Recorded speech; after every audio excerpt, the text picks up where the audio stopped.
Hello, hello. Welcome to another edition of Dallas Cowboys Overtime here on StarTelegram.com. I am Fort Worth Star Telegram sports columnist Mac Engel with my good friend, Mr. Clarence E. Hill Jr. Now, Clarence, before we get into any of the treasure trove of Dallas Cowboys offseason topics, and believe me, there's some good ones, especially in the last week. Before we get into those, I want to give you the opportunity to brag on the greatness that is your daughter, Channing, whom I knew Oh, when she was very, very little.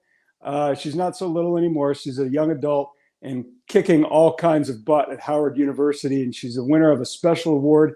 Please tell the good folks of what Miss Channing has won recently.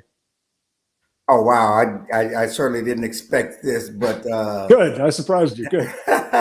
you know, I talk, I brag about my kids, and I talk about my kids all the time, and I'm so proud of my kids for all their successes and Channing. I guess it's to a point where I'm at the point where she's no longer my daughter; she's my hero, just based Wow. on what she's accomplished at such a young age, a junior in college at Howard. She was just awarded the 2022 NAACP Image Award for Youth Activist of the Year for her leadership during the housing protest at Howard University this past fall, where they stayed in tents uh, outside for 33 or more days. Her and some other brave students fighting the administration for better student housing at Howard University, and it was a situation where was her calling. She was not Her housing was not impacted, but it was housing of other students who's impacted. And she's been a fighter all her life, and she's did a lot of protesting during the George Floyd situation last summer in DFW, and she is an aspiring civil rights lawyer, and she's my hero. It's a great story, and I'm very proud of her and you. And congratulations to everybody and her family, her mom, her sister, her granddad, everybody, because I know it's not just one person who goes out making that kind of person. You know what I mean? It does take a village, and she's a neat kid. And I can only imagine how proud of you must be, and everybody in her circle of friends. So congratulations to Channing and all the Hills for her great achievement. So let's move on to Dallas Cowboys topics. And unfortunately, we go from a great point, Clarence's daughter, to a low point for the Dallas Cowboys, maybe one of the lowest points and arguably the lowest point in their history. Last week, ESPN reported a long, detailed, scathing report involving former Dallas Cowboys Vice President of Communications, Rich Dalrymple, who recently retired, was accused of I hate to say this because I can't think of a better phrase, but being a peeping Tom with four members of the Dallas Cowboys cheerleading team at a Dallas Cowboys event at AT&T Stadium in 2015. He was also accused of other potential misconduct by a fan viewing a Dallas Cowboys draft day war room scene. Quite frankly, I didn't necessarily believe, but nonetheless, there were allegations involved. A settlement was reached with four members of the Dallas Cowboys cheerleading team, and Rich Dalrymple, who was one of Jerry Jones's closest confidants for more than 30 years with the franchise, retired basically on the 1st of February before any of this news got out. And the interesting detail about all of this, Clarence, and you and I spoke about this the day the news broke last week, was it's a little odd that an employee of that tenure and that good standing retires and no one in the organization says word one about it. Now, in fairness, when you and I talked about it, I didn't give it much thought, Clarence, because I thought, well, okay, it's a PR director. PR directors retire. It made sense. He's 60 years old. He's an empty nester with his wife. Just thought, okay, it's time to move on and do something else. It fit. And then this story came out, and you thought, okay, now everything kind of adds up. Clarence, you've covered the team for longer than I have. Can you think of a lower point in Jerry Jones's tenure? He bought the team in 88, 89. Can you think of a lower point than this one? I can think of a lower point only because we're talking about a PR director and we're not talking about Jerry or players, which more people care about it. And so I I would was say around. the accident involving the practice facility collapsing, where people, I was there that day, and that was pretty awful. That, in fact, that was probably worse. But Well, yeah, and then you got the yeah, Josh Brent situation Josh and the Brent. Dwayne Goodrich situation, Yep, you're right. you know, and back in the '90s, the Michael Irvin situation, and you know, it got so point with so many drug suspensions that they couldn't draft Randy Moss back in the '90s. I mean, there've been some low points, you know. Not that we want to keep a ledger on, you know, Like a the little running lowest point, board. but so this, let's not get caught up in recency bias. But yeah, it's definitely not a good look, and a disappointing look, a disappointing turn. You know, we all knew Rich had a relationship with Rich, and no one wants to believe it.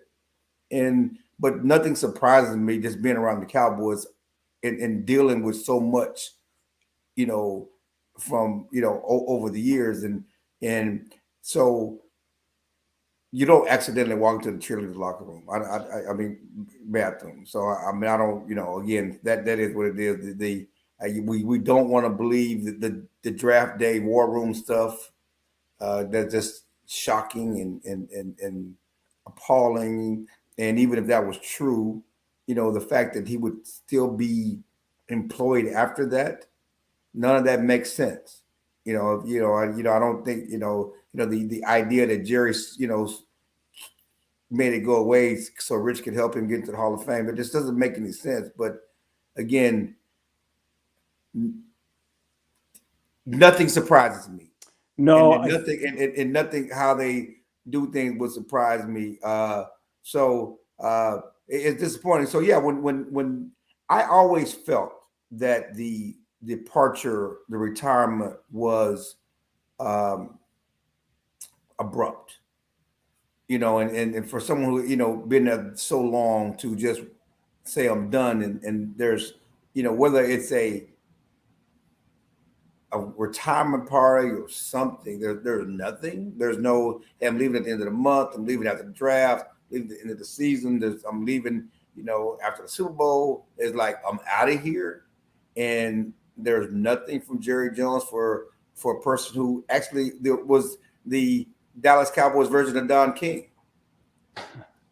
He came with Jimmy Johnson. That's right. And he left with Jerry Jones. People don't understand what that means, but that would have been. It's funny you should say that, Clarence, because do you remember during the season when they had Jimmy Johnson at the Ring of Honor ceremony? Right. It's the first time he'd been at AT&T Stadium, and obviously all of the fences have been mended between Jerry and Jimmy, which is great. And I asked Rich, I said, hey, would you be willing to talk about how you sort of navigated that? Because he's never really talked on the record about how he navigated his friendship and his loyalty with Jimmy Johnson and how he managed to stay here with the Cowboys and sort of, for lack of a better word, prioritize his relationship with Jerry over Jimmy. And I asked him, would you talk about it? And he said, yeah, no, I don't want to talk about that. And I didn't think anything of it.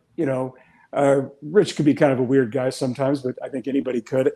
I think when I look at these allegations, and I wrote it, I don't really believe the allegations regarding Charlotte Jones. I saw the video. I'm like, yeah, I'm not buying that one. The other one, I think you make a really good point. Anybody who's familiar with the layout at AT&T Stadium, and by 2015, the Cowboys had been in that facility for 6 years. Everybody knew with the Dallas Cowboys, and the media knew where the men's bathroom was. Okay, it's not in the Dallas Cowboys cheerleading locker room. And when he walks in, and according to the ESPN report, the cheerleaders say, we're in here. We all know that feeling if you've gone into the wrong restroom, everybody. And the first thing you do is do a 180 and get the hell out of there.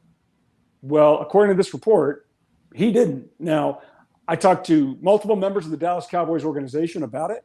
It was a really hard day. And they said, look, this was investigated. We feel we hate that this happened, that these allegations occurred.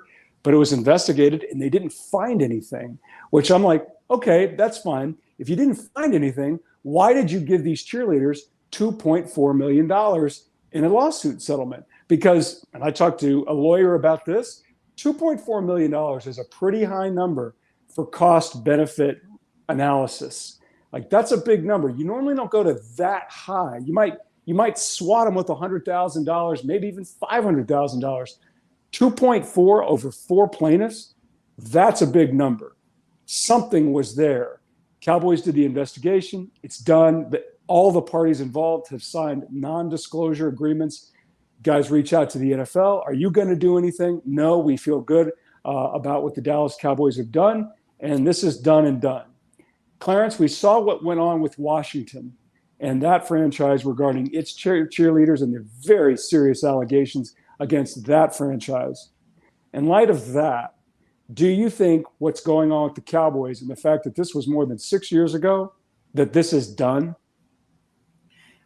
I think it's done, and I don't put it to the level of Washington or even Carolina. And I forgot about that. And the controversies there, only because those investigations, those allegations went to the highest levels of the organization.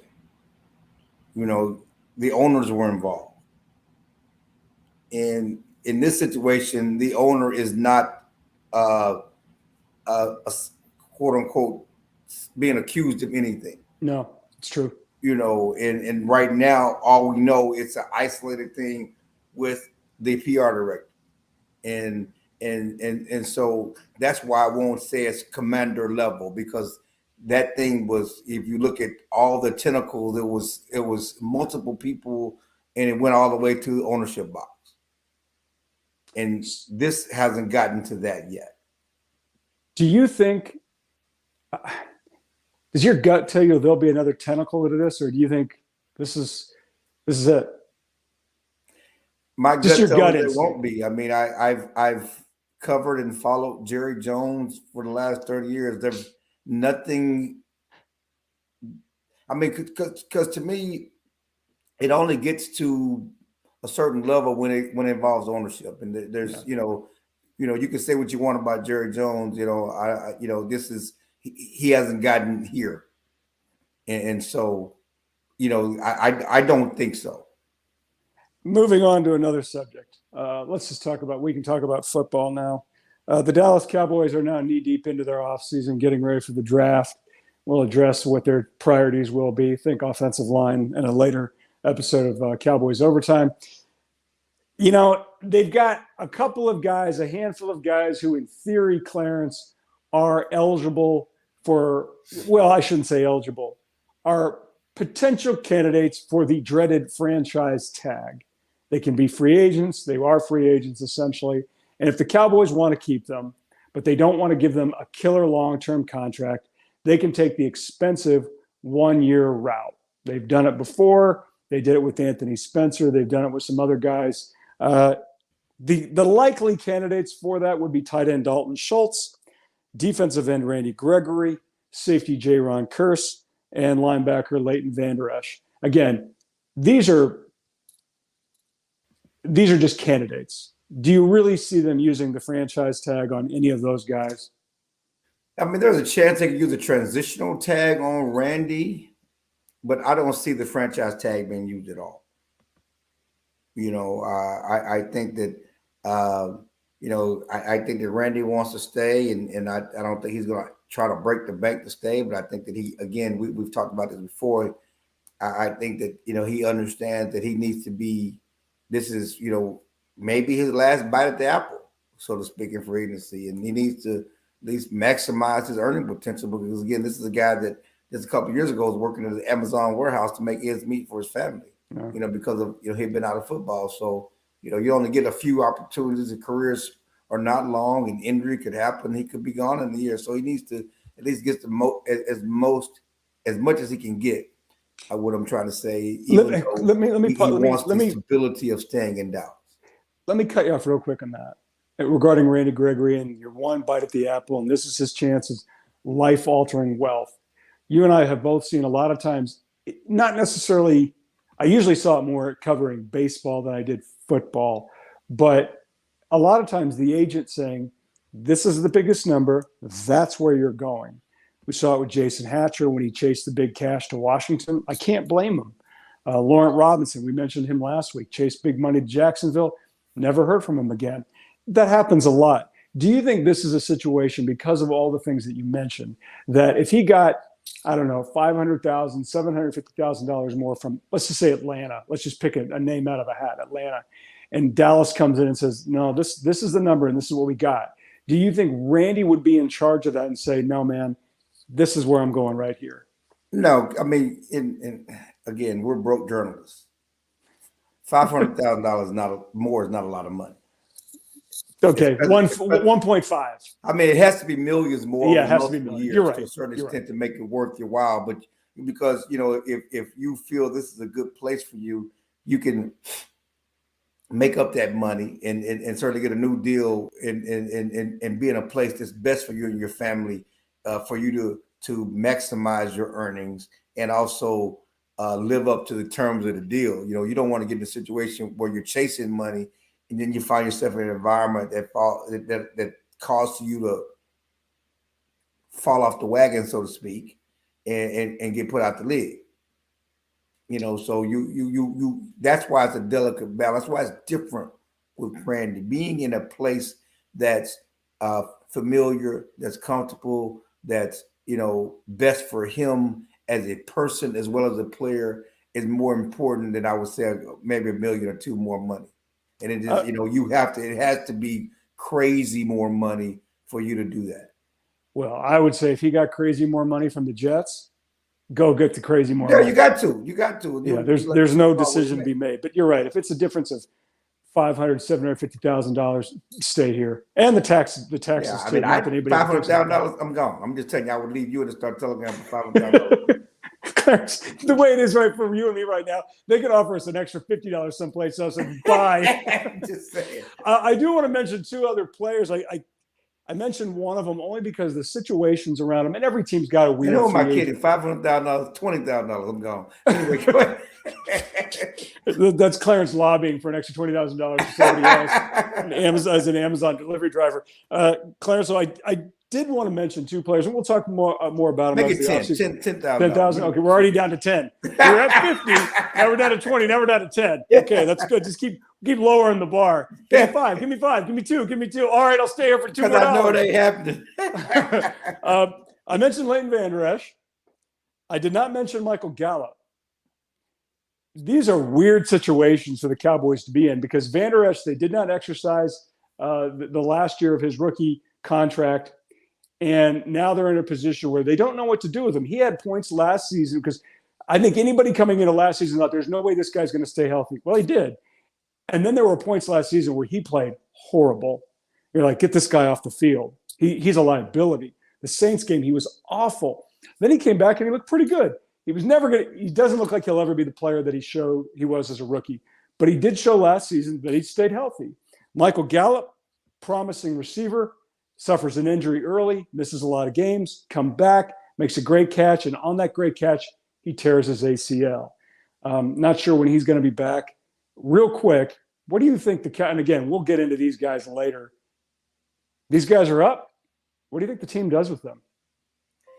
Yeah, I mean, I think the unique thing about Gallup is that he has a torn ACL and he won't be healthy until August. I mean, I think his best bet is to come back to the Cowboys on a 1-year deal where he shows he's healthy and puts up big numbers because he's not going to get big money in free agency. I don't think, not maximize his earning potential after an injury-plagued season. You remember he missed 6 or 7 games to start the season with a calf injury and to end the season on IR with a torn ACL, and he has to rehab ACL, and he won't be back, healthy and ready to go until August or September at the earliest. And so that's certainly not the recipe to go out in free agency and get a big deal, which he had hoped and everybody thought, well, you're going to lose Gallup because he's going to get big money in free agency. You got to make a decision, is Gallup or Cooper? Well, I'm not letting Cooper go over an injured Gallup. I might let Cooper go because I'm not maximizing his money, I'm paying him $20 million and I'm not getting $20 million of production for whatever reason, whether it's him or the offense. But I'm not letting him go because I'm banking on the injured Gallup. That doesn't make any sense.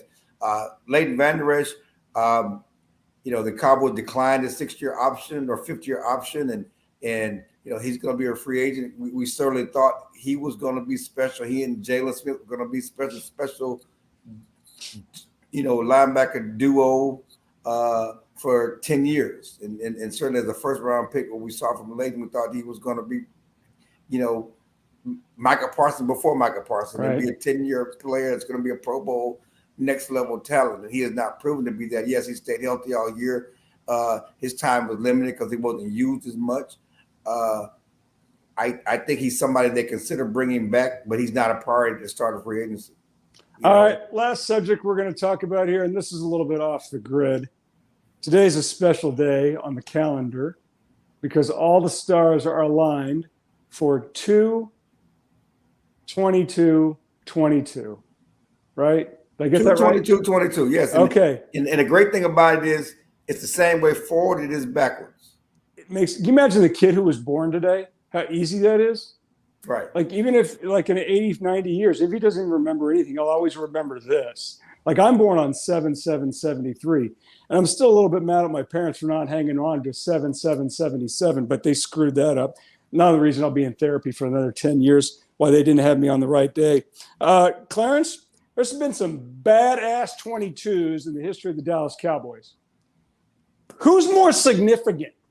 Wow. Bob Hayes, 22, Hall of Famer, Olympian, gold medalist, changed the NFL, or that friend of yours, Mr. Emmitt Smith, 22, greatest statistical running back in the history of the NFL, eclipsing sweetness Walter Payton's unbreakable career rushing record. Who had a bigger impact on the NFL? Which 22 would you say, that guy changed the game? No one ever saw anything like him. 22. That's an interesting. That's an interesting question. And Bob Hayes. Bob Hayes, the only man in history, still the only man in history, with the gold medal in the Super Bowl ring. Really? I think so. I think you're right. Herschel Walker had a shot at it, but he couldn't come up with either one. Gold medal Super Bowl ring, and again, we're talking about there have been track guys who played football, but he was really a football player who ran track. He was a sprinter. He was a legitimate football player in college who ran track. He wasn't a track guy who played football. This guy, we're talking about somebody that who set the world record in 100 meters. Yeah. He was Bullet Bob Hayes who just burned up the track. And interestingly enough, he changed the game because he is the reason why they invented the zone defense. Yeah, it's Bob Hayes. To me, it's Bob Hayes. And so then you go to Emmitt Smith, and it's like, how do you pick between deuces or wild? And that's why it's deuces, two of them. It's two of them. Bob, the thing about Hayes was he changed the league, right? And Emmitt didn't change the league, but we'll never see another Emmitt Smith. No, we won't. But he's he may be the first rushing record holder to win the Super Bowl. Really? There's not a lot of guys who won the rushing record who were Super Bowl champs. It's probably the year they won it. Maybe, did Terrell Davis do that with Denver? I said the first. Oh, the first. No, I'm just trying to think of any.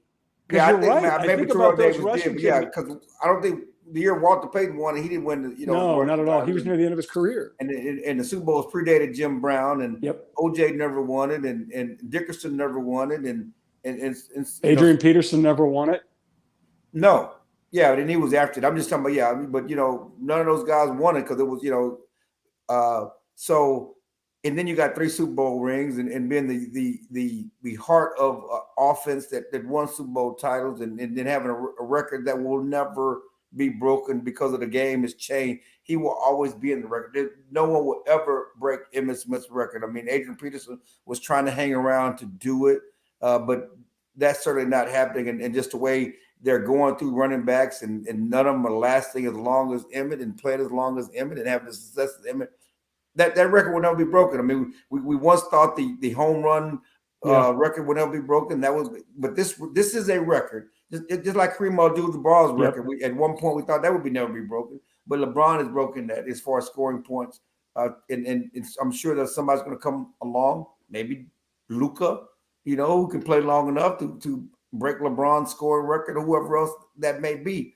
But this Emmitt Smith record will never be eclipsed. Nope, I think you're right. And this has been fun because we started this Dallas Cowboys Overtime talking about the star of stars, talking about your daughter Channing, who won a great NAACP award that will be given out this week. Then we go to the lowest of the low, a Dallas Cowboys lawsuit, back to the highest of the highs, Bob Hayes and Emmitt Smith in the good old Cowboys days 25 years ago, because there's nothing good happening with the Cowboys these days other than 12-5 records and first-round playoff losses. Clarence, this has been a lot of fun. Congratulations to your daughter and you and her sister and her mom and all the Hill family for that great achievement. For another edition of Dallas Cowboys Overtime and all of your Dallas Cowboys needs, check us out on StarTelegram.com. Mr. Clarence Hill, I'm Mac Engel. See you next time.